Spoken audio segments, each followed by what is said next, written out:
কিন্তু হঠাৎ করে তাকায় দেখে মোড়ের উপরে একটা লোক বসা। তো ওই লোককে জিজ্ঞাসা করছে, ভাই আমার একটা ছাগল হারাই গেছে, কোন দিকে গেছে তুমি দেখছো? তো ওই লোকে মোড়ের পরে যে লোকটা বসা, ওই লোকটা হলো বধির, কানে শোনে না। ও চিন্তা করছে খুলনায় কিভাবে যাইতে হবে তাই জিজ্ঞাসা, তো দেখাইছে এদিকে যা। তো ওই লোক ছাগলের রাখাল, সেও কানে শোনে না। ছাগলের রাখাল মনে করছে আমার ছাগল এই পথে গেছে, ও সেটা দেখাইছে। তো ওই পথে হাঁটতেছে ছাগলের তালাশে।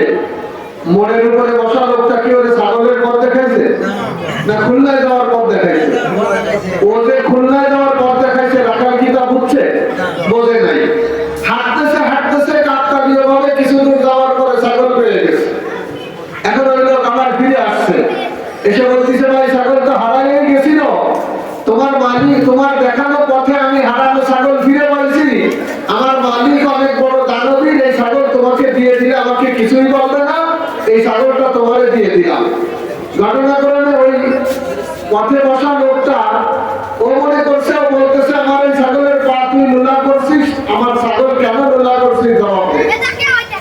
ও ছাগলটা ওকে দিয়ে দিতে চায়, আর ও বলতে চায় যে আমি তোমার ছাগলের পা লোলা করি নাই, তুমি শুধু শুধু আমাদের দোষে না। রাখাল বলে, ছাগল তোমার কারণে পাইছি, এটা তোমার নেওয়াই লাগবে। বলেন তো দুইজনের কথা কেউ কি কারোটা শোনে না? সবাই যার যার মতো বলে, কোন সমাধান হয় না। ইতিমধ্যে কিতাবে লেখছে, ঘোড়ার পিঠে করে এক লোক ওই দিক থেকে আসতেছিল। দুইজন রাস্তা আর হয়ে দাঁড়ায় ঘোড়ার পিঠে ওই লোকটাকে ঠেকাইছে। দুই পাশের দুই দড়ি দুইজনে ধরছে। একজনের দড়ি ধরে বলতেছে, ওর ছাগলের পা আমি লেলা লুলা করি নাই, ও শুধু শুধু আমারে দুষতেছে, আপনি আমারে বাঁচান। আর রাখাল বলতেছে, ওর কারণে হারানো ছাগল পাইছি, আমি ছাগলটা ওরে দিচ্ছি, ও নেবে না, আপনি একটু ওরে বুঝায় বলেন, নিতে রাজি করান। ঘটনার বাস্তবতা হলো এই জায়গায় ওই ঘোড়ার পিঠে যেই লোকটা বসা, সেও কানে শোনে না। এখন ও মনে করছে কি, এরা দুইজন বলতেছে এই ঘোড়া আমাদের, তুই ঘোড়া কোথা থেকে নিছিস, আমাদের ঘোড়া আমাদেরকে ফেরত দে।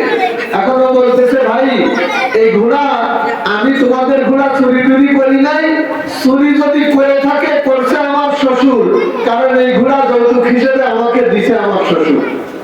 আমাকে তোমরা শুধু শুধু চোর বানায় না, আমি এসব চুরি টুরি করি না। কয়জন হলো লোক? একটু কথা বলেন।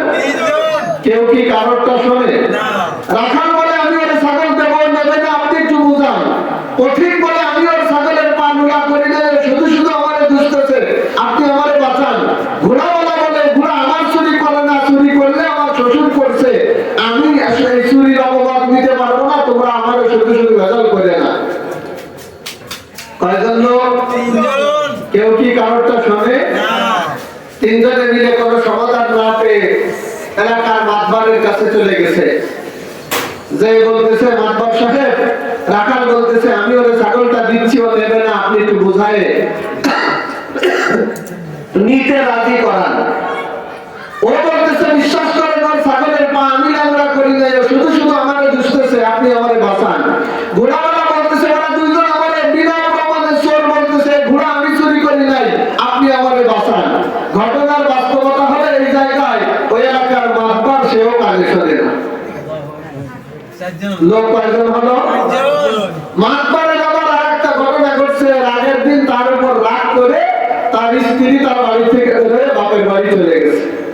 মাতবার মনে মনে চিন্তা করছে, গতকাল দিমাগ দেখায় চলে গেছে, যাওয়ার পরে অনুশোচনা যাচ্ছে, আজ আবার আমার বাড়িতে ঢোকার ফন্দি আসছে, এই জন্য স্বামীর দরবার করার জন্য এলাকার নিজের বাপ ভাইরে না পাঠাইয়া এলাকার লোক পাঠায় দিছে।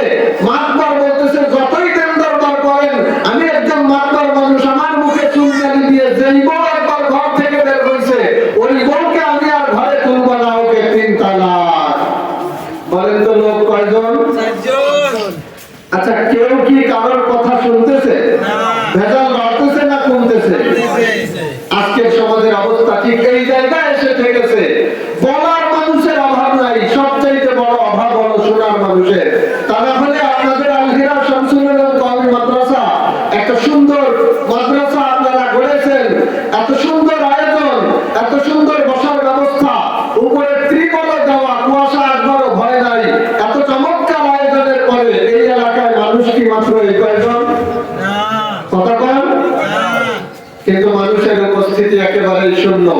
আমার ভাইরা, আমি অবশ্য একটা অভ্যাস আগে ছিল, শ্রোতা কম থাকলে ডাকাডাকি করতাম। এই অভ্যাসটা আমি এখন পরিহার করছি, কোনো ডাকাডাকি নাই। কোরআন এবং হাদিসকে ভালোবেসে যারা আসছে, যে কয়জন হোক কথা হবে তাদের জন্য, যে আসে না ওরে ডাইকে কি লাভ বলেন? কথা কয় আমাদের আকাবিরদের এই নীতি ছিল। আমি একটা ঘটনা বলার পরে এই নীতি অবলম্বন করছি। কি সেই নীতি? আমাদের একজন আকাবির অনেক সুন্দর খুতবা দিতেন, জুমার আগে সুন্দর আলোচনা করতেন। ওনার আলোচনা শোনার জন্য দূর দূরান্ত থেকে লোকেরা আসতো। এক লোক অনেক দূর 10 কিলোমিটার দূর থেকে জুমার ওনার বয়ান শোনার জন্য আসছে, কিন্তু পথে জ্যামে বেঁধে আসতে দেরি হয়ে গেছে। এক কথায় ওই মসজিদে জুমার নামাজ পড়তে পারে নাই। পাশের মসজিদে জুমার নামাজ পড়ে হাঁপাইতে হাঁপাইতে দৌড়ে আসছে। এসে দেখে লোকেরা সব নামাজ শেষ করে চলে যাচ্ছে, খতিব সাহেব সিঁড়ি দিয়ে নামতেছে। তখন ওই লোক বলতেছে, হুজুর 10 কিলোমিটার দূর থেকে আপনার কথা শোনার জন্য, আপনার বয়ান শোনার জন্য আসছি, রাস্তায় জ্যামে আটকা পড়ার কারণে আমি আপনার মসজিদে নামাজ পড়তে পারি নাই। যাক, আমার কপাল খারাপ, আমি শুনতে পারি নাই, আগামীতে শুনবো ইনশাআল্লাহ। খতিব সাহেব বলছে, তুমি আমার বয়ান শুনতে আসছো? বলে হ্যাঁ। ওই সিঁড়ির উপরে ওই লোককে বসাইছে। কথা খেয়াল করে, কয়জন লোক? একজন। কয়জন? ওই একজন লোকটা সিঁড়ির উপর বসাইছে।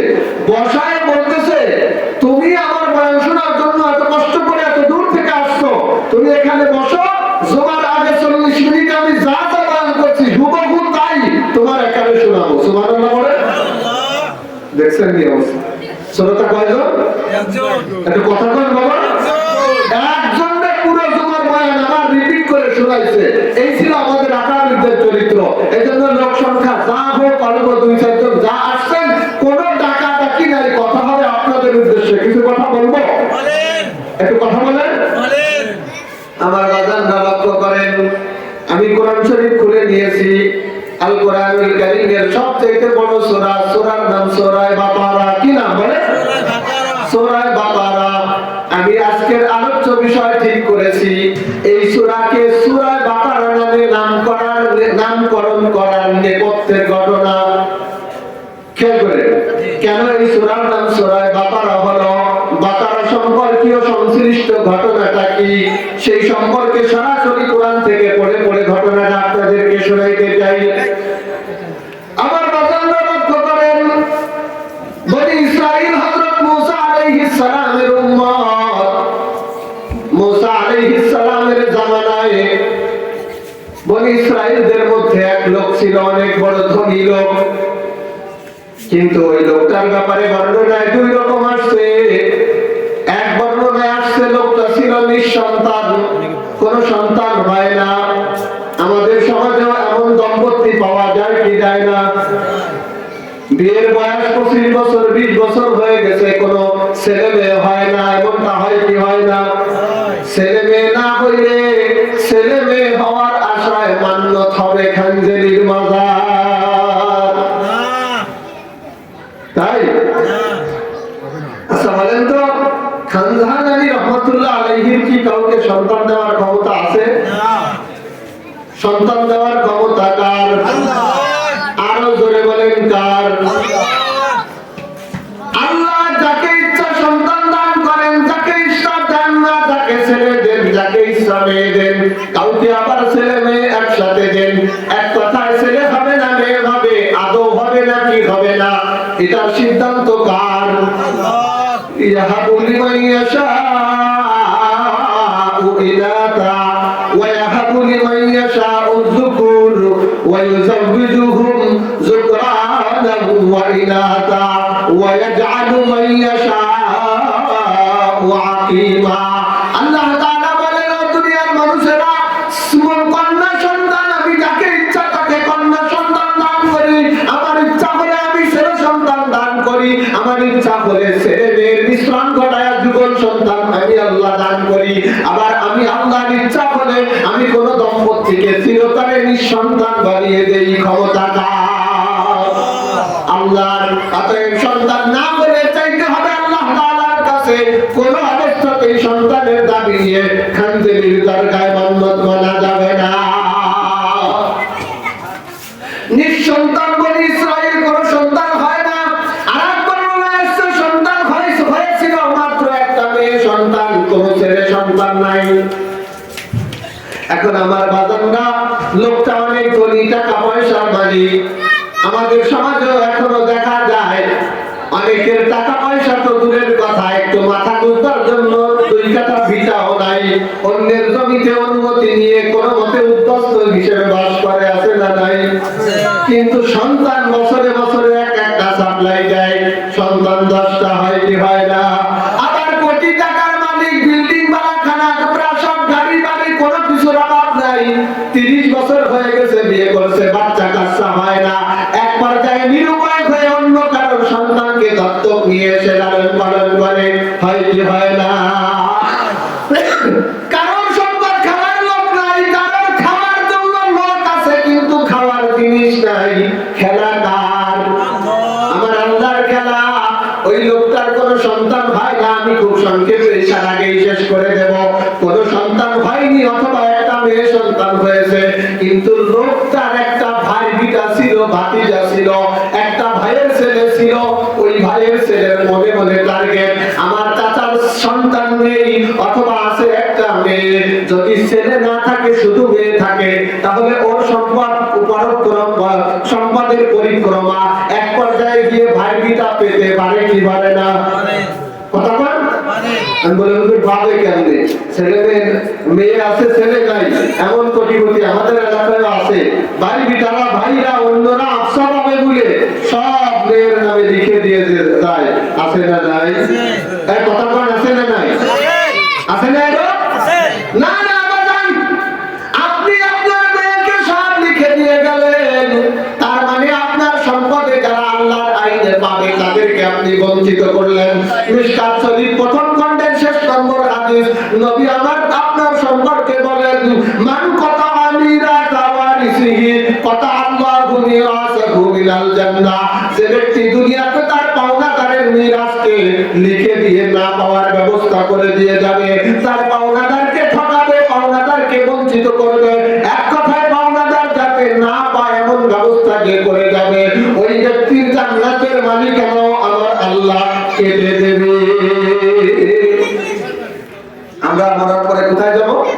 কবরে। কবর হাসর শেষ হওয়ার পরে কোথায় যাব? জাহান্নামে। হ্যাঁ, বলে জাহান্নামে যাব। আমরা কবর হাসর শেষ করার পরে বলে জাহান্নামে যাব। কোথায় যাব? আরে বলেন না, জান্নাতে যাব। জান্নাতে যাব। এই জান্নাত আমাদের বাপের বাড়ি না? কথা হয় না। ঠিক। আদম আলাইহিস সালাম আমাদের বাপ না? ঠিক। তো আদম আলাইহিস সালাম সৃষ্টি হওয়ার পরে কোথায় ছিলেন? জান্নাতে ছিলেন।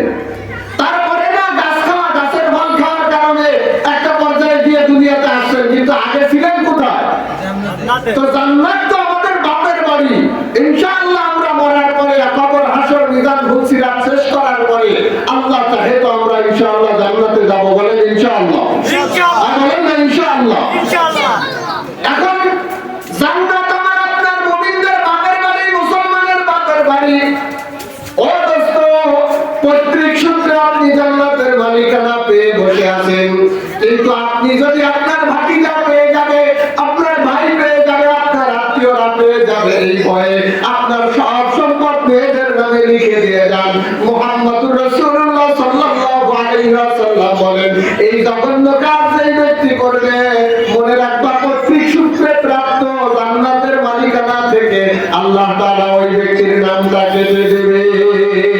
চিৎকার করে কান্না, নাউযুবিল্লাহ। নাউযুবিল্লাহ। আমরা কি এই কাজ করব? না। খবরদার, খবরদার, এই কাজ করা যাবে না।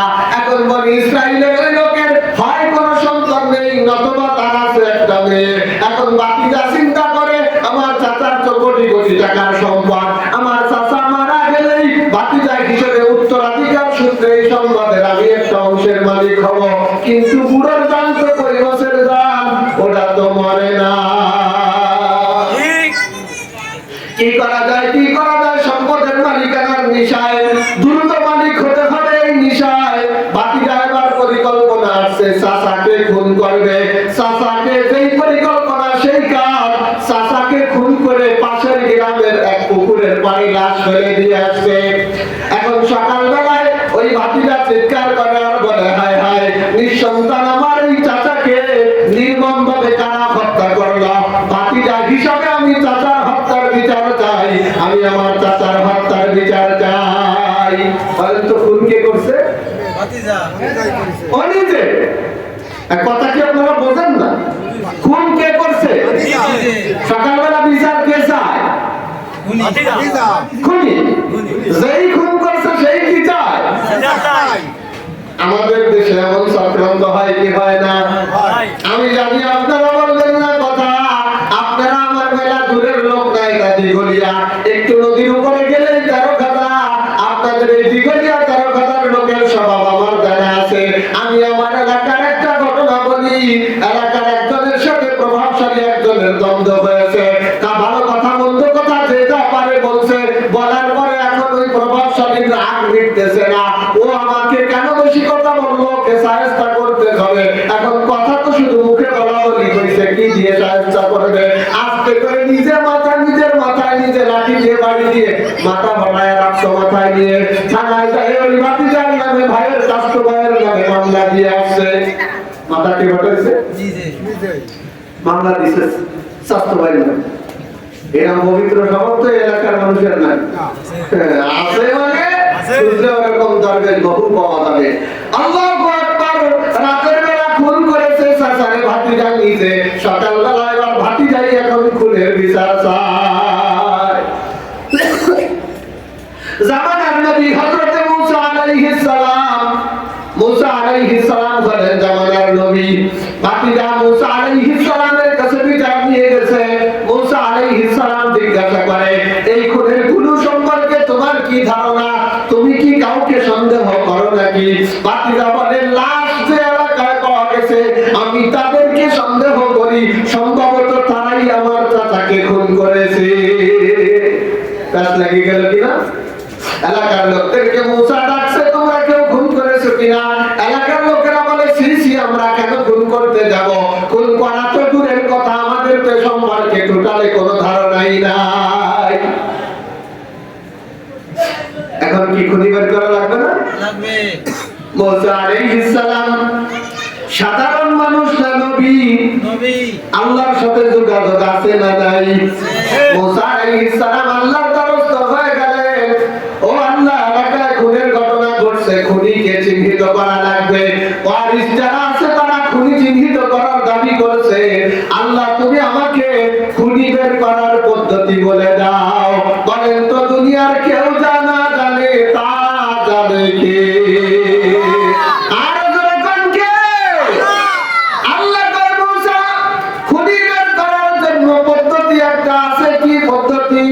আমি আয়াত তিলাওয়াত করেছিলাম, ওয়াইজ ক্বালা মূসা লিকাওমিহি ইন্নাল্লাহা ইয়া'মুরুকুম আন তাযবাহু বাকারা ক্বালু আতাত্তাখিযুনা হুজওয়া ক্বালা আউযু বিল্লাহি আন আকুনা মিনাল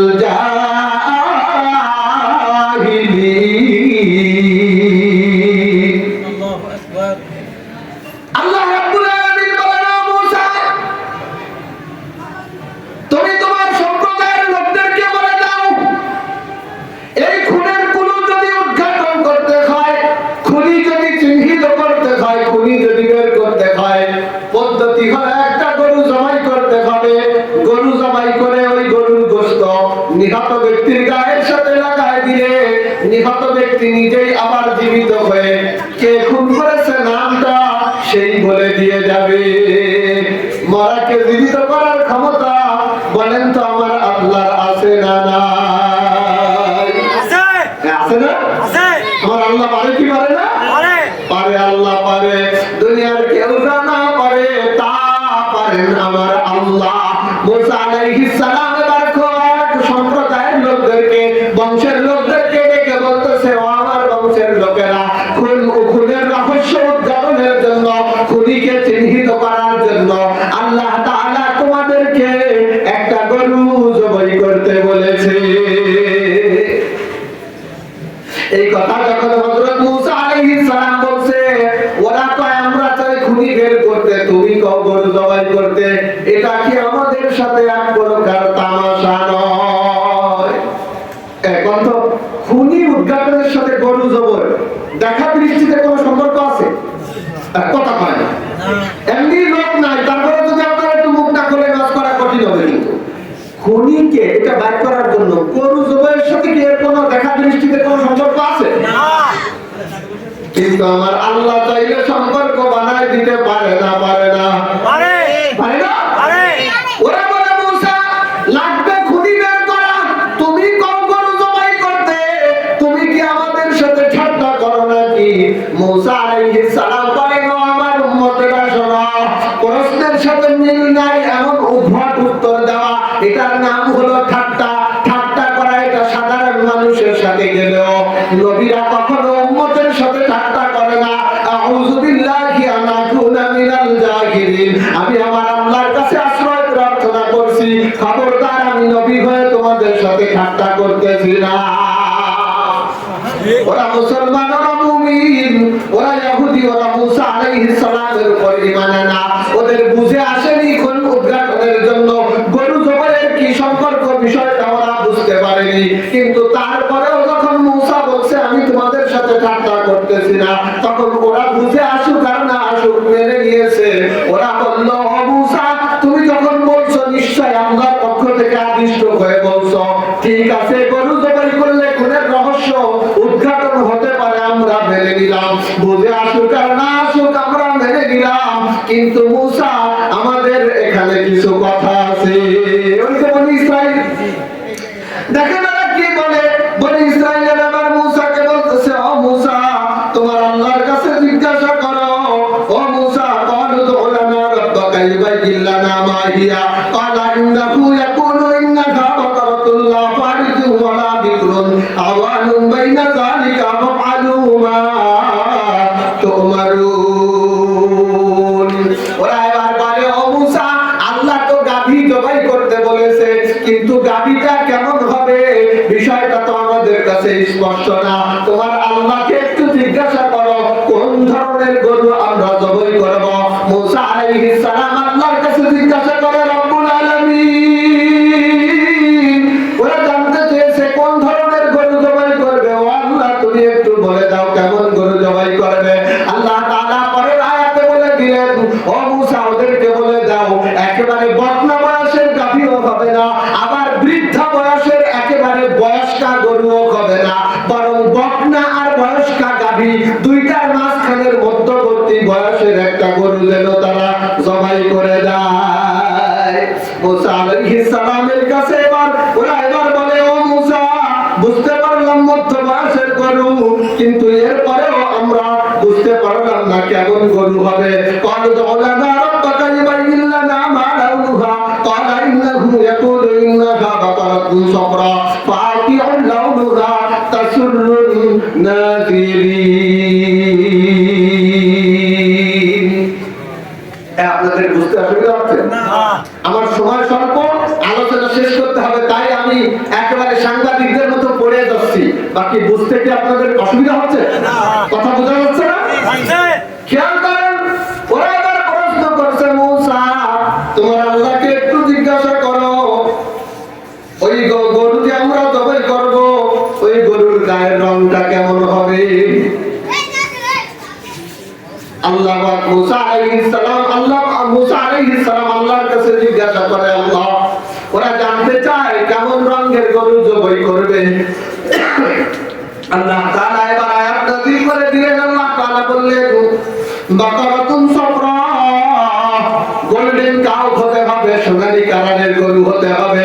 সাদা, কালো, লাল সচরাচর পাওয়া যায় এমন কালারের গরু হলে চলবে না। আল্লাহু আকবার, গরু যদি জবাই করতে হয় গরুর কালার হবে সোনালী কালার। সোনালী কালারের গরু কি সচরাচর পাওয়া যায়?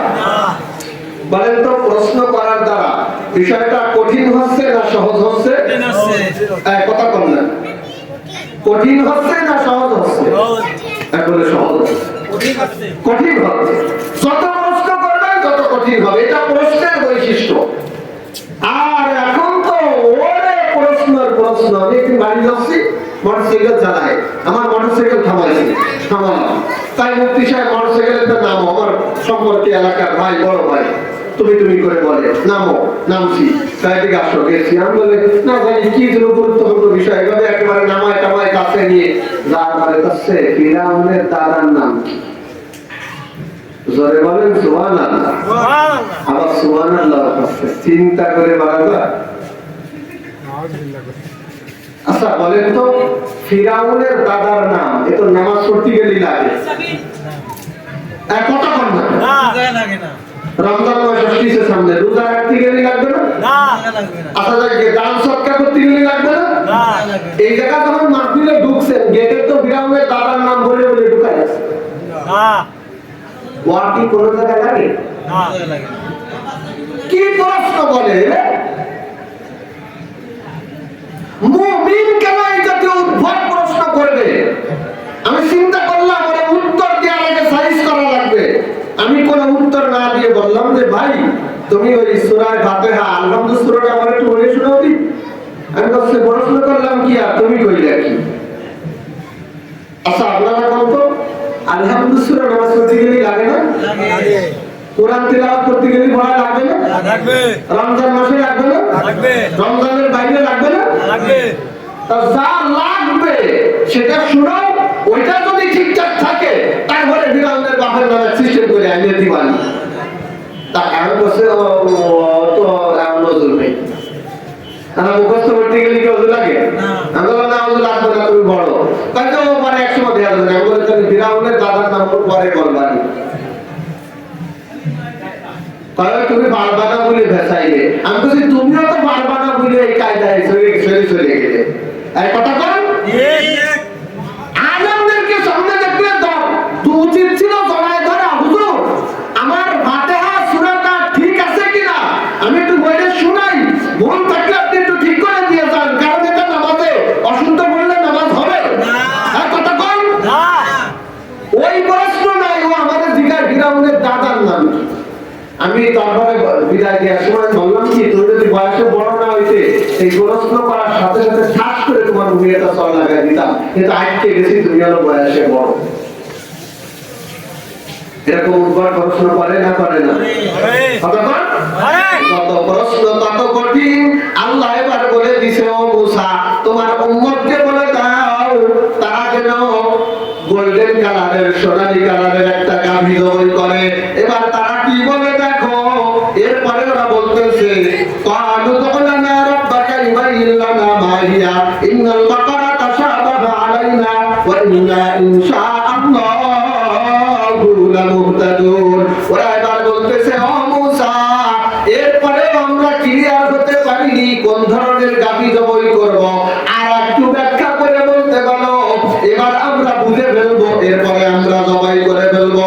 ক্বালা ইন্নাহু ইয়াকুনু ইন্নাহা বাকারাতুন যালুলুন তুসিরুল আরদা ওয়া লা তাসকিল হারসা মুসাল্লামাতুন লা শিয়াতা ফিহা ক্বালুল আনা জি'তা বিল হক ফাযাবাহুহা ওয়া মা কাদু ইয়াফআলুন।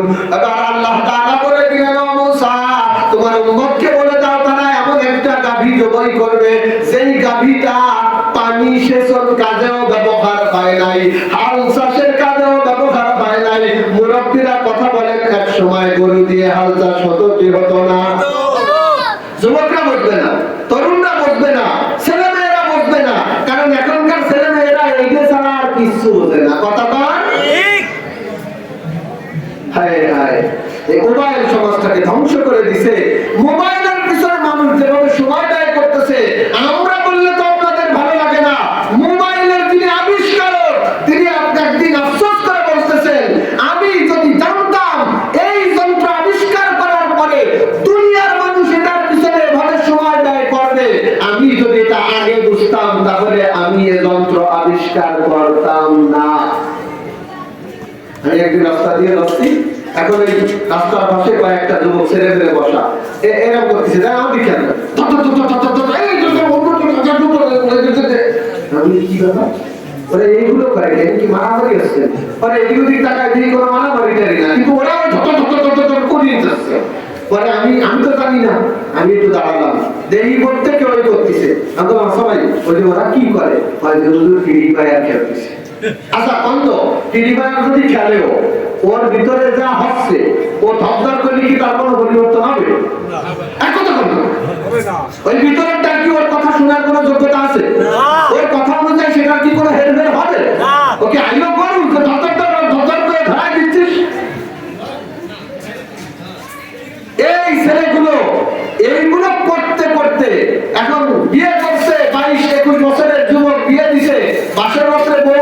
জুয়া আনো ঘুমের ঘরে কিছু ধর আর ওই 12-13 বছরের ওই সেমরিটা তো লাভ দিয়ে দিল ওরে আল্লাহ ও কি বাদ না ভাঙলো কি আল্লাহ ধর ধর করে কারে রেখে আনছে কতক্ষণ ঠিক আমার কথা লক্ষ্য করেন আমার হাতে তো সময় নাই আমি ডাইনে বামে যেতে পারবো না আল্লাহু আকবার লক্ষ্য করেন আল্লাহ তাআলা এবার ওদের প্রশ্নের জবাবে বলে দিলেন তোমাদের জন্য ওয়াদা হলো তোমরা এমন একটা গরু জবাই করবা যেই গরু পানি সেচনের কাজে ব্যবহার না মুরব্বিরাও বুঝবেন না কিতাব থেকে বোঝাই দিয়ে যায় এক জামানে এখন তো দমকল অমুককল বিভিন্ন কল দিয়ে খেতে পানি দেওয়া আছে না নাই এক সময় কিন্তু এই কল টলের ব্যবস্থা ছিল না তখন মানুষ ওই দূরের জঙ্গলে ইন্দারার ভিতর থেকে পানি তুলতো গরুর গাড়িতে করে টাইনে নিয়ে এসে সেই পানি ক্ষেতের ভিতরে দিত অর্থাৎ গরুর পানি সেচনের কাজেও গরুকে ব্যবহার করা হতো আর হাল চাষ তো আমরাই দেখেছি যদি এখনকার লোকেরা আর খুঁজে পায় না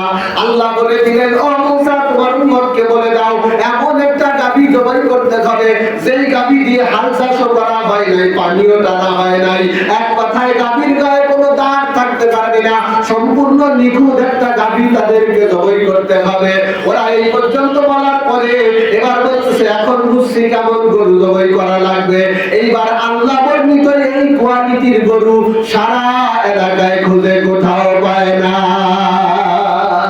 খেলা কোন দিকে যায় খেয়াল করেন এই পাশে এই পর্যন্ত থাকুন আপনারা রাগ করতেছে মেলা খারাপ লাগতেছে আমার সময় কতক্ষণ কেউ একটু বলে গেলে ভালো হতো আমি শেষ করে দেবো আমি আপনাদের আটকায় রাখবো না কিন্তু সময় জানলে শেষ করার পদ্ধতি বুঝে শুনে করা যাবে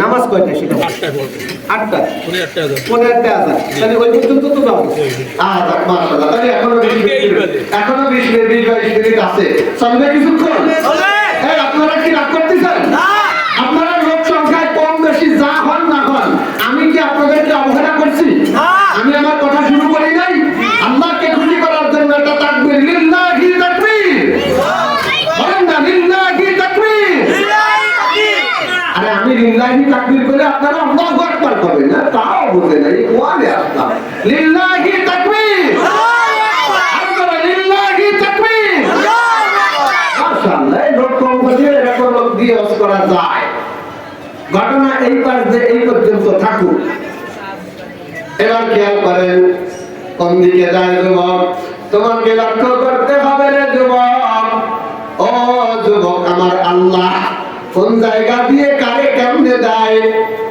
সব কিছু দেওয়ার মালিক আল্লাহর নামে তো আসতে বললে হবে না দেওয়ার মালিক কে রুজির মালিক আল্লাহ বুজির মালিক ভাইজান জোরে কোন নাউজুবিল্লাহ এই জাতীয় কথা বলা যাবে না যদিও এক অর্থে তার ব্যাখ্যা ঠিক থাকতে পারে কিন্তু ব্যাখ্যা থাকতে সব পরে আমাদের সবার মালিক কে তো বুজির মালিক ভাইজান হতে যাবে কি যাবে হুজুর খাইলে পাইবে যাত্রা শুভ হবে না জোরে কোন নাউজুবিল্লাহ যাত্রা শুভর সাথে হুজুরের কি কোনো সম্পর্ক আছে যাত্রা ভালো হবে না মন্দ হবে ফয়সালা কার হাতে আল্লাহ মিনাল কদরি খাইরিহি ওয়া শাররিহি মিনাল্লাহি তাআলা আল্লাহর পক্ষ থেকে মন্দটাও আসে ভালোটাও আসে আমার ভালো হইলে তাও আমার আল্লাহ করে আমার মন্দ হইলে তাও আমার আল্লাহ করে জোরে কোন কথা ঠিক কি না কোন জায়গার ঘটনা কোথায় গিয়ে মেলে যুবক খেয়াল করো ওদিক দিয়ে বনি ইসরাঈলেরা আল্লাহ ওয়ালা এইরকম আল্লাহর পাগল বান্দারা দুনিয়ার আড্ডায় তাদেরকে পাওয়া না গেলেও কোরআন সুন্নাহর বত্রিশে আগে পাওয়া যায় এরকম একজন আল্লাহর ওলি সন্তান মাত্র একটা ছোট্ট ছেলে সন্তান মাত্র 2-2.5 বছর বয়স আর স্ত্রী আল্লাহর ওলি একদিন মেসেজ পেয়ে গেছে এ দুনিয়াতে আর বেশি দিন থাকা যাবে না আল্লাহর ওলি টের পাইছে আর বেশি দিন বাঁচবো না এখন ওই লোকটার সম্পদ বুঝতেছিল একটা গরুর বাছুর খেয়াল করে সম্পদ বলতে একটা গরুর বাছুর আল্লাহর বান্দা চিন্তা করে ছেলে আমার ছোট্ট বাচ্চা স্ত্রী আমার একটা মহিলা মানুষ এই গরু লালন পালন করার মতো কোন লোক আমার পরিবারে নাই কি করা যায় আমিও চলে যাব পালন করার মতো কোনো মানুষও নাই। আল্লাহর বান্দা জঙ্গলে গেছে, জঙ্গলে গিয়ে বলতেছে, ও ইব্রাহিমের রব, ও ইসহাকের রব, ও ইয়াকুবের রব, ও ইসমাইলের রব, আমি আমার নাবালক সন্তান আর কিছুদিনের মধ্যে বিধবা হতে যাওয়া আমার অসহায় স্ত্রীর একমাত্র সম্বল এই গরুর বাছুর আমি এই জঙ্গলে তোমার হাতে আমানত রেখে গেলাম। যথাসময়ে আমার ছেলে আর স্ত্রীর হাতে তুমি গরু পৌঁছায়া দিয়া। আমার আল্লাহ কি আত্মসাৎ করবে না রক্ষা করবে? কথা কন, আমার আল্লাহ কি কারোর সম্পদ আত্মসাৎ করে? তাকে আমার আল্লাহর দরকার হয়? রাইখে আসছে কার হাতে? ওটা কি নষ্ট হবে না অক্ষত থাকবে? থাকবে না? আল্লাহু আকবার। খেয়াল করেন, এখন ওই গরু ওইভাবে জঙ্গলে রেখে চলে আসছে। বাড়িতে আসার পরে ঠিকই কয়েকদিন পরে লোকটা মারা গেছে।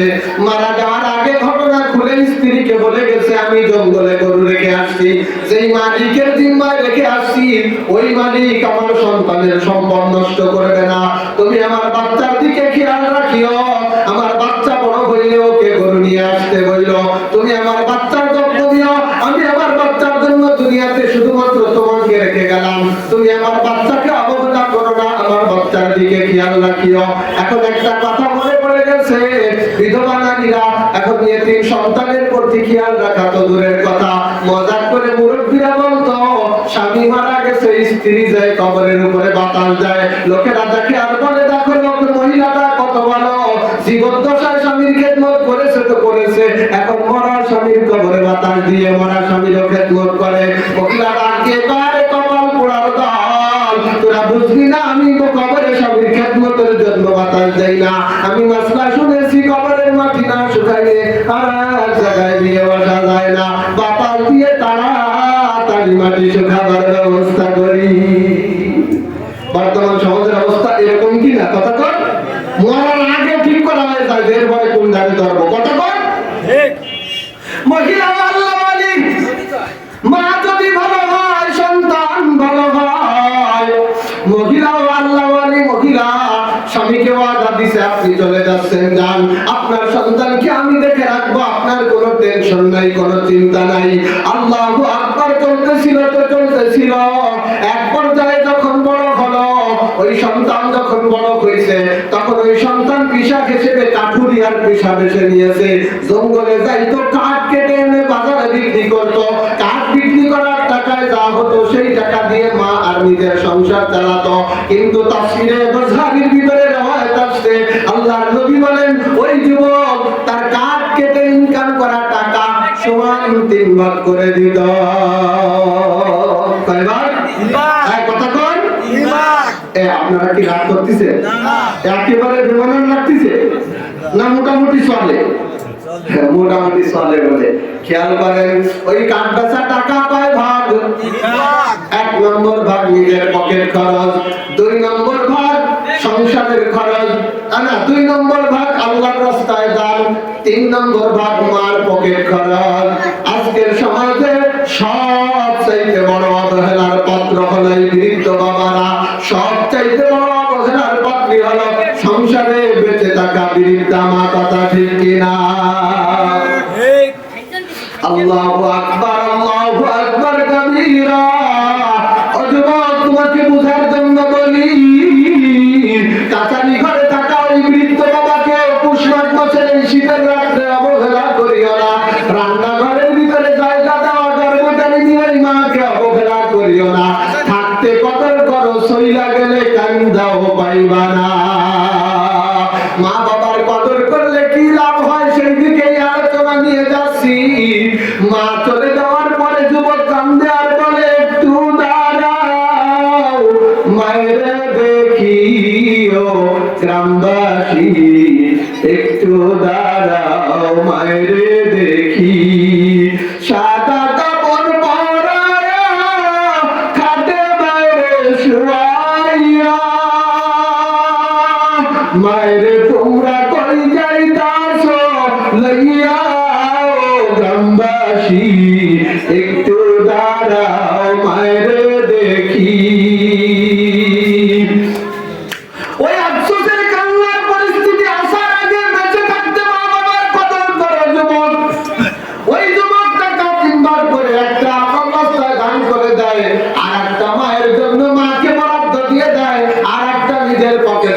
হিসেবে রেখে দেয়। আল্লাহু আকবার। ছোট্ট একটা ঘটনা মনে পড়ছে, একটু বলবো। আল্লাহু আকবার। খেয়াল করেন, সবাই যদি লাস্টে 5 মিনিট থাকে তাও আমি শেষ করে যাব, ভয় নাই। আমি বাধায় রাখা বক্তা না। খেয়াল করেন, পাকিস্তানের জুনায়েদ জামশেদ পপ তারকা শিল্পী ছিল, কোটি টাকা ইনকাম। এক পর্যায়ে হিদায়াতের মালা চলে আসলো, গান বাজনা ছেড়ে দিয়ে, হারাম পথ ছেড়ে দিয়ে দিনদার হয়ে গেছে। জুনায়েদ জামশেদ এখন দিনদার হওয়ার পরে আগের মতো আয়ুব বাচ্চুর কনসার্ট হয় না, লাখ টাকা কোটি টাকা ইনকামও হয় না, বরং সম্পদ যা ছিল তিলে তিলে সব শেষ হয়ে যায়। ব্যবসা করে, বাণিজ্য করে, যা করে তাতে লস হয়। যেখানে যায় সেখানে শুধু অন্ধকার আর অন্ধকার। বিশ্ববিখ্যাত আলেম আল্লামা তাকি উসমানী দামাত বারাকাতুহুর কাছে গেছে, হুজুর আমি যাতে হাত দেই তাতেই বেবরকতি, তাতেই লস, আমি তো দেয়ালে থেকে গেছি, হুজুর আমাকে একটু বাঁচার ব্যবস্থা করে দেন, আমি কি দিনের পথে এসে ভুল করলাম কিনা। তাকি উসমানী খুব বড় ঘটনা ছোট্ট করে বলতেছি।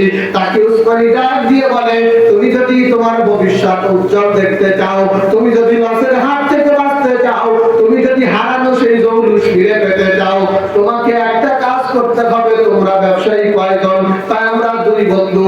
লাভ কয় ভাগ? খরচ হয় 2 ভাগ। বলে ভাগ করবো কোত্থেকে? লাভ তো হয়ই না। তাকে উসমানী কয়, আমি আজকে বলে দিলাম, আজকে থেকে নিয়ত করবা, লাভ হইলে সেটাকে 3 ভাগ করবা।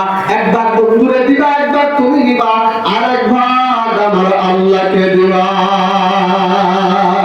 ওরা মনে মনে কয়, ভাগ জোটে না, রুমি আল্লাহরে দেওয়ার পদ্ধতি শিখায়। কিন্তু বুঝে আসুক আর না আসুক, ওরা মেনে নিয়ে চলে গেছে। ব্যবসা শুরু করছে। ব্যবসায় সফলতা কেমনে আসে দেখেন। ঠিক যা লাভ হয়, 3 টাকা লাভ হলে 1 টাকা বন্ধুরে দেয়, 1 টাকা নিজে নেয়, 1 টাকা আল্লাহর রাস্তায় দান করে দেয়। এইভাবে ব্যবসা করতে করতে মাত্র 10 বছরের মধ্যে ব্যবসায় এমন বরকত হয়েছে, পাকিস্তানের মতো একটা দেশের প্রথম শ্রেণীর ব্যবসায়ী হয়ে গেছে। কয়েক বছর আগে বিমান দুর্ঘটনায় মারা গিয়ে শহীদ হয়ে দুনিয়া থেকে চলে গেছে।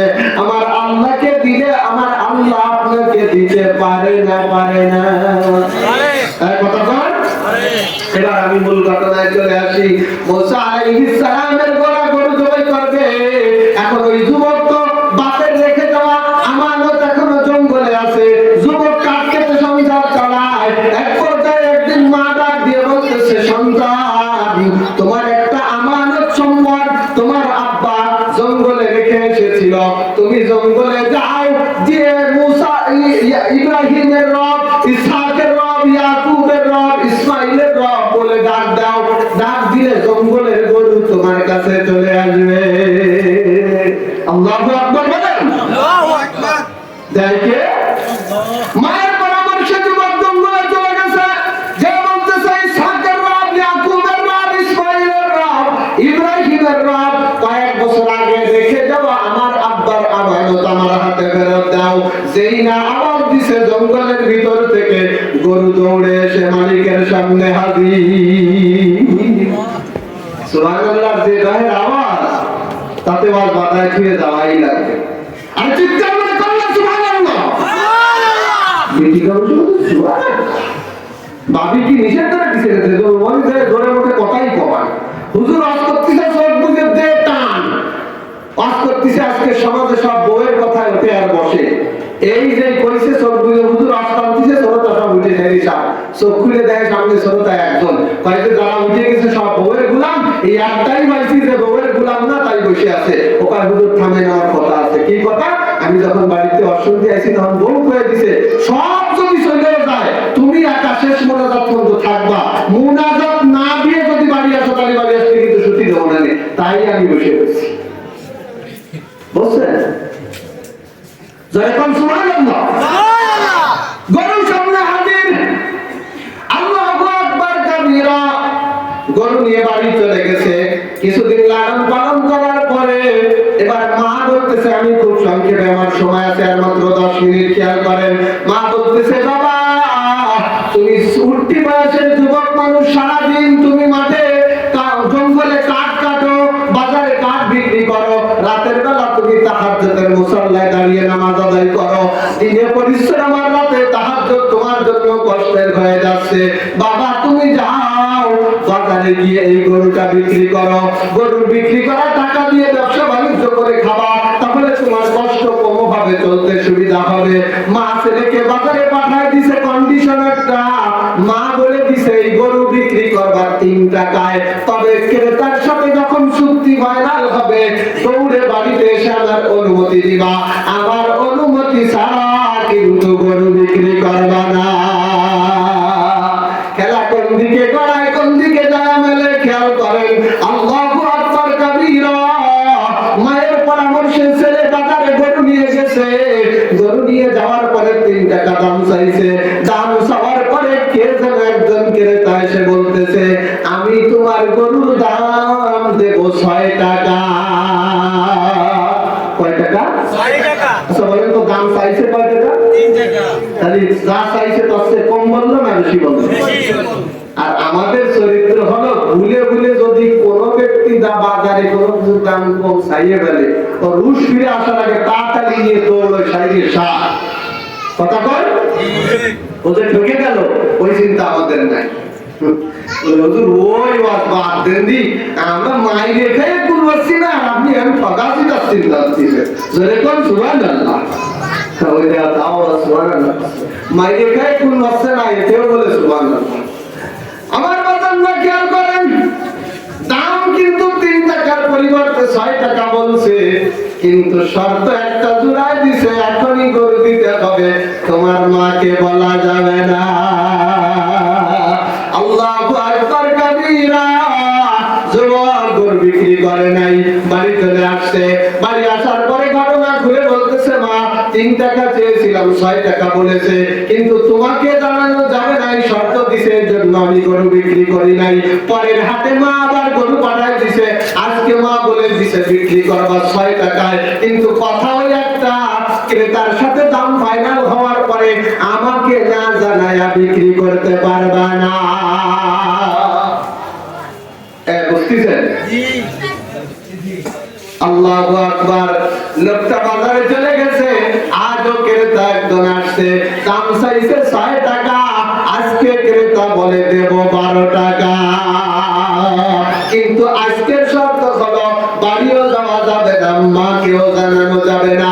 ওই যুবক দেখে বলতেছে আরে ক্রেতা শোনো, তুমি তো 6 টাকার পরিবর্তে 12 টাকা দিতে চেয়েছো আর শর্ত দিয়েছো মাকে জানানো যাবে না। তুমি স্পষ্ট শুনে রাখো, তুমি যদি আমার গরুর গায়ে যে ওজন আছে ওই ওজন পরিমাণ টাকাও দাও আর শর্ত রাখো মাকে জানানো যাবে না, আমি গরুর ওজনের টাকাও মাকে না জানায়া তোমার কাছে গরু বিক্রি করতাম না। মায়ের কথা শুনলে লস না লাভ? কথা কর মারে সাদা কাপড় পড়াইয়া মায়ের জন্য খেতো না, থাকতে মায়ের যত্ন নিতে শুরু করে দাও, মাকে যত্ন করে ঠকবা তো না, ঠগার কোনো সম্ভাবনা নাই। আমার বাজানরা খেয়াল করেন, যুবক আজও গরু বিক্রি না করে ফিরে আসছে। আল্লাহু আকবার। মার কাছে আজকের ঘটনা খুলে বলছে, মা যদি ভালো হয় সন্তান ভালো হয়, মা যেমন তার সন্তান তেমন, মা যেমন তার জি তেমন, ধরে কোন কথা ঠিক কিনা? মা ডাক দিয়ে কয় বাবা রে, তোমার চাওয়া দামের দ্বিগুণ দাম বলে 2 দিনে তোমার সামনে যেই ক্রেতা আসছে ওটা দুনিয়ার কোন সাধারণ ক্রেতা নয়, ওটা আসমান থেকে পাঠানো আল্লাহর ফেরেশতা। তুমি যদি ওর প্রস্তাবে রাজি হইয়া ওই লোভে পড়িয়া গরু বিক্রি করে দিতা, তোমার দুনিয়াও বরবাদ হয়ে যেত, আখিরাতও বরবাদ হয়ে যেত। কিন্তু বাবা তুমি মার শর্ত মানো না না মানো, এই পরীক্ষা নিতে আসমান থেকে ফেরেশতা আসছে, আল্লাহর পরীক্ষায় বাবা তুমি উত্তীর্ণ, তোমার কোনো চিন্তা নাই। মায়ের অর্ডার ফলো করার জন্য তুমি যে 3 টাকার পরিবর্তে 6 টাকা অথবা 6 টাকার পরিবর্তে 12 টাকা ত্যাগ করেছো, প্রথম দিন ত্যাগ করেছো 3 টাকা, দ্বিতীয় দিন ত্যাগ করেছো 6 টাকা, বাবা তুমি পরীক্ষায় উত্তীর্ণ, অপেক্ষা করো ভালো কিছু তোমার জন্য আসতেছে। আল্লাহু আকবার। আর বাজারে গরু নেয় না, বাড়িতে চলতেছে লালন পালন। এবার নিলাম, মনে আছে? ওইদিকে মনে আছে? গোল্ডেন কালারের গরু, দাগ মুক্ত গরু, মধ্যবয়সী গরু, নিখুঁত গরু, মনে আছে? ভুলে গেছেন? নিখুঁত গরু। ওরা সারা মিশরে গরু তালাশ করে, কোথাও গরু খুঁজে পায় না।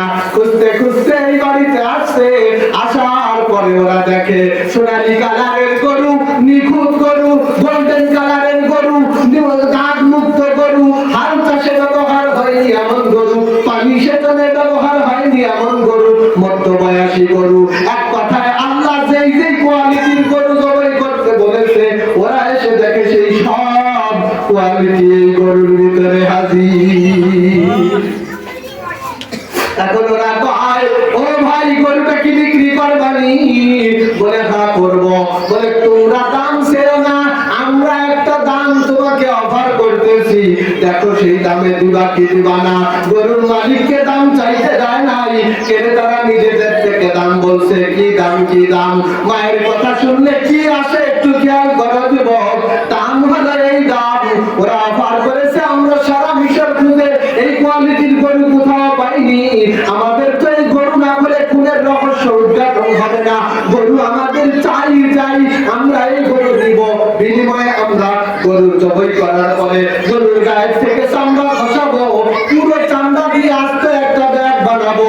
ওই ব্যাগ ভর্তি স্বর্ণ দিয়ে আমরা তোমার গরু কিনে নিতে চাই। সুবহানাল্লাহ। যে আবার কষ্টের বাচ্চারা বলো, আরে জোরে বললো সুবহানাল্লাহ। আচ্ছা আমার কথা বুঝে কি বলেন তো, একটা গরুর চামড়া দিয়ে যে ব্যাগ বানাবে, ওই ব্যাগের ভিতরে তো 2 কেজি সোনা ধরবে। কত কোন? কয়েক মন ধরবে না? কথা কোন না? বলে হ্যাঁ এত দাম পাইলে কে না বিক্রি করে? দিলাম বিক্রি করে। নিল ওরা গরু কিনে, গরু জবাই করলো, চামড়া খুললো, চামড়া দিয়ে ব্যাগ বানালো, ব্যাগ ভর্তি স্বর্ণ দিয়ে গরু ক্রয় করে নিয়ে চলে গেল। গরু নিয়ে যাওয়ার পরে এবার ওই ঘটনার মূল জায়গায় আসেন। ওই গরুর গোশত গায়ের থেকে একটা গোশতের টুকরা কাটলো, গোশতের টুকরা কেটে নিয়ে ওই মৃত ব্যক্তির শরীরের সাথে গোশতটা যখন স্পর্শ করেছে, স্পর্শ করার সাথে সাথে মরা লোকটা জিন্দা হয়ে বলে, তোমরা আমার খুনিকে তালাশ করো, আমার ভাতিজাই হলো আমার খুনের খুনি। বেরোইলো না? বেরোইলো না? খুনি বেরোইলো না? বেরোইলো না? খুনি উদ্ধার হয়ে গেল। আমার বাচ্চারা, আমি এই ঘটনা বলার জন্য আমি নাই। আপনাদের কাছে অস্বাভাবিক মনে হতে পারে, আপনারা নানা অজুহাতে ঘটনার ব্যাপারে নানা কথা বলতে পারেন। আমি আল্লাহর কুরআন খুলে বসেছি, সূরা বাকারার অসংখ্য অনেকগুলো আয়াত তিলাওয়াত করেছি। তাফসীরে ইবনে কাসির, তাফসীরে মাযহারি, তাফসীরে রুহুল মাআনি, তাফসীরে বাইজাবি, তাফসীরে জালালাইন সহ যত তাফসীরের কিতাব আছে, তাফসীরের কিতাবগুলো খোলেন। মুহাম্মদুর রাসূলুল্লাহর বারাতে নবীর হাদিসে ঘটনার বিস্তারিত বিবরণ আছে। আমি তাফসীরে মাযহারি থেকে আপনাদের সামনে ঘটনাটা সংক্ষেপে বলার চেষ্টা করেছি। আমি যেটা বোঝানোর জন্য জিনিসটা এনেছি, আপনার কাছে বিজ্ঞানের পুকা দিয়ে চিন্তা করলে হবে না। আমার আল্লাহ গরুর গোশতের টুকরা দিয়ে মরা মানুষকে জীবিত করার ক্ষমতা রাখে না? রাখে না? কথা বল। জামানার ধনীরা সবাই একমত হয়ে এক বস্তা স্বর্ণ দিয়ে গরু কিনার অ্যাবিলিটি রাখে না? রাখে না? আপনার বুঝে আসুক আর না আসুক, ঘটনা বাস্তবতা এরকমই। আপনার বুঝে আসে না, ওটা আপনার সমস্যা, ইসলামের ইতিহাসের কোন সমস্যা না। আপনি কেমন করে আমার আল্লাহর অসীম ক্ষমতা বুঝবেন? আমার আল্লাহর ক্ষমতা হলো অসীম, আপনার মেমোরি অসীম না সীমিত? আপনার মেমোরি অসীম না সীমিত? সীমিত না? যুবক বোঝো, 3 জিবি ক্যাপাসিটির জায়গা বলে একটা ভিডিও যদি 1 জিবির মেমোরির ভিতরে ঢুকানোর জন্য সারা দিন গুতাগুতি করা হয়, ওই ভিডিও কি ওই মেমোরিতে ঢুকবে? কথা বলে না, ঢুকবে? কেন ঢুকবে না? জায়গা নাই। এই ভিডিওর যে জায়গা দরকার, ওই মেমোরিতে সেই জায়গা নাই। তাই তো আমার আল্লাহর কুদরত তোমার মাথায় সবটুকু ঢুকবে কি করে? আমার আল্লাহর কুদরত তো অসীম, আনলিমিটেড। তোমার ব্রেন এবং মেধা তো লিমিটেশন ওয়ালা ব্রেন। এই ব্রেনে আল্লাহর কুদরতের সব ঢুকবে। শুধু বিশ্বাস করতে হবে আমার আল্লাহ গরুর গোশত দিয়ে চাইলে মারা মানুষকে জীবিত করতে পারে। পারে। কথা বল পারে? কথা ঠিক না নাকি? পারে। লোকটা জীবিত হলো, খুনি বলে দিল, আবার সাথে সাথে মারা গেল, খুনি চিহ্নিত হয়ে গেল। এই ঘটনা বলবার জন্য ঘটনা বলা নয়, ঘটনা বলার আমার উদ্দেশ্য হলো মায়ের পরামর্শে কয় টাকা ছেড়েছিল? 3 টাকা। পরের দিন আল্লাহ কি দিছে? বস্তা ভরা সোনা। সোনা দিছে, বস্তাটাও কইতে মনে চায় না। কি যে কইতা মত করলাম না, জ্বালায় পড়ে গেলাম, তা আল্লাহই ভালো জানে। চার ছিল কয় টাকা? 3 টাকা। পরের দিন 6 টাকা। আল্লাহ দিছে বস্তা ভরা সোনা। যুবক, আজও তুমি তোমার মা, তোমার পরিবার, তোমার বাবা পিতা, তোমার আপনজন, যার যে প্রাপ্য আছে তাকে সেই প্রাপ্য দাও। প্রত্যেকের ন্যায্য হক আদায় করো। মায়ের ন্যায্য কথা এবং পরামর্শ মতো তোমার জীবন পরিচালনা করো। বনি ইসরাইলের ওই যুবককে যে আল্লাহ বস্তা ভরা সোনা দিতে পারছে, ও যুবক নাই, বনি ইসরাইলও নাই, কিন্তু সেই আল্লাহ আছে না নাই? তখন সে একটু দুর্বল। কথা কয় না রে, আল্লাহ তখন সে একটু দুর্বল। তাহলে বল আগের সে আর বাড়ছে, তাই না? এটাও ভুল। আল্লাহর বল কমেও নাই, বাড়েও নাই। আমার আল্লাহ হাজার বছর আগে যেমন ছিলেন, আজও তেমন আছেন। কোটি কোটি বছর, অগণিত সময় পর্যন্ত আমার আল্লাহ তেমনই থাকবেন। বাড়ে আর কমে হলো দুর্বল যারা ওদের। আমার আল্লাহ কি দুর্বল? তো ওই বনি ইসরাইলের যুবককে মায়ের পরামর্শে চলার কারণে আল্লাহ যদি ব্যাগ ভর্তি বস্তা ভর্তি সোনা দিতে পারে, ও যুবক স্ত্রীর কথায় মাকে অবহেলা না করে স্ত্রীর হক স্ত্রীর জায়গায় থাকো, মায়ের পরামর্শে সংসার পরিচালনা করো। ওই আল্লাহ তোমার জীবনেও বস্তা ভরা সোনার ব্যবস্থা করে দেবেই দেবে ইনশাআল্লাহ। এইটুকু বোঝানোর জন্য লম্বা ইতিহাস আনা, যতটুকু সমাবেশিক কথা অল্প সময়ের ভিতরে তড়িঘড়ি করে বলতে পেরেছি, আর আপনারা শুনতে পেরেছেন আর বুঝাইতে পেরেছি। সঠিক এবং সুন্দর কথাগুলো আমার আল্লাহ তাড়াহুড়া করতে গিয়ে ভুল ত্রুটি কোনো কিছু বললে তা আমার এবং শয়তানের পক্ষ থেকে। আল্লাহ ভুলগুলো আপনাদের অন্তর থেকে উঠাই দিই, সঠিক কথাগুলো হৃদয় অঙ্গম করে সে কথার উপর আমল করে জান্নাতি মানুষ হয়ে দুনিয়া থেকে যাওয়ার তৌফিক দান করুন। আমিন ওয়া আখিরু দাওয়ানা আলহামদুলিল্লাহি রাব্বিল আলামিন। আসসালামু আলাইকুম ওয়া রাহমাতুল্লাহি ওয়া বারাকাতুহু।